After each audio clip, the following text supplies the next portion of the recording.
बाणेश्वरी कावड़ यात्रा में देश के शौर्य के प्रतीक ऑपरेशन सिंदूर और लव जिहाद के षड्यंत्र सहित 4 झांकियां शामिल रहेंगी। रविवार 13 जुलाई को मरीमाता चौराहे से महेश्वर और वहां से 14 जुलाई को 180 किलोमीटर लंबी पदयात्रा शुरू होगी।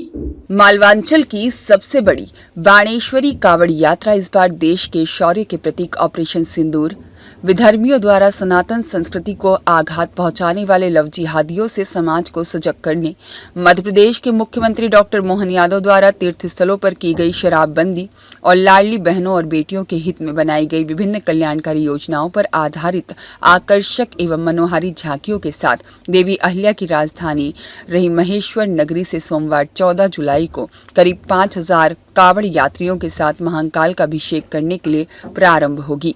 इसके पूर्व रविवार 13 जुलाई को सभी कावड़ यात्री मरीमाता चौराहा इंदौर से बसों में सवार होकर दोपहर 1 बजे महेश्वर के लिए प्रस्थान करेंगे। यात्रा के दौरान रात्रि विश्राम वाले स्थानों पर सभी श्रद्धालु भजन कीर्तन, रामायण का पाठ, सुबह पौधारोपण और कन्या पूजन भी करेंगे। करीब 180 किलोमीटर की यह पैदल यात्रा 8 दिनों में पूरी होगी। यात्रा का यह 23वां वर्ष है।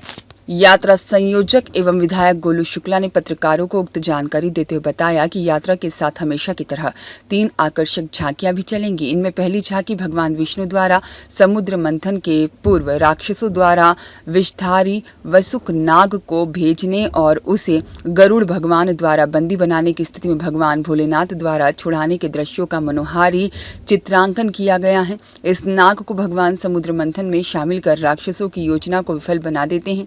दूसरी झांकी में ऑपरेशन सिंदूर पर आधारित झांकी रहेगी, जिसमें हमारे प्रधानमंत्री नरेंद्र मोदी द्वारा पहलगाम की घटना का जवाब देने के लिए चलाए गए सैन्य अभियान का साहसिक वर्णन देखने को मिलेगा। यह झांकी यात्रा के महू आगमन पर हमारे सैनिकों के सम्मान में प्रदर्शित होगी। वहीं तीसरी झांकी लव जिहाद जैसे घृणित और विधर्मियों के षड्यंत्र को विफल करने और सनातनी समाज को जागृत बनाने के उद्देश्य से बनाई गई है, जिसमें दर्शाया गया है कि किस तरह लव जिहाद के नाम पर हिंदू समाज की भोली भाली बेटियों को प्रेम जाल में फंसाकर उनके साथ मानसिक और शारीरिक प्रताड़नाओं का सिलसिला चलाया जा रहा है। एक अन्य झांकी में भगवान कृष्ण की बांसुरी पर गोपेश्वर महादेव को मयूर के साथ नृत्य करते हुए दिखाया गया है। इन 4 झांकियों के अलावा यात्रा के साथ शहर के सभी प्रमुख भजन गायक विशेष वाहनों पर सवार होकर यात्रा के साथ चलेंगे। इस दौरान यात्रा मार्ग में जगह जगह राज्य के अनेक सांसद, मंत्री, विधायक और धार्मिक सामाजिक संगठनों की ओर से यात्रा का स्वागत भी होगा। यह यात्रा सावन के प्रथम सोमवार भगवान महाकालेश्वर के आशीर्वाद से 14 जुलाई को महेश्वर से प्रारंभ होगी। माँ नर्मदा का दुग्धाभिषेक कर चुनरी उड़ाई जाएगी, वहाँ उनका अभिषेक किया जाएगा। उसके साथ ही 14 को हमारी यात्रा प्रारंभ होगी, जो 14 को गुजरी, मानपुर, महू, इंदौर और धर्मपुरी पंथ पिपलई होते हुए उज्जैन 21 तारीख को सावन के दूसरे सोमवार को यात्रा 21 को उज्जैन पहुंचेगी। तो सभी कावड़ यात्री लगभग 4 से 5 हजार कावड़ यात्री इस यात्रा में शामिल होंगे, जो बाबा महाकालेश्वर का जलाभिषेक करके हमारे देश में, प्रदेश में सुख, समृद्धि, शांति बनी रहे और माननीय मोदी जी के नेतृत्व में,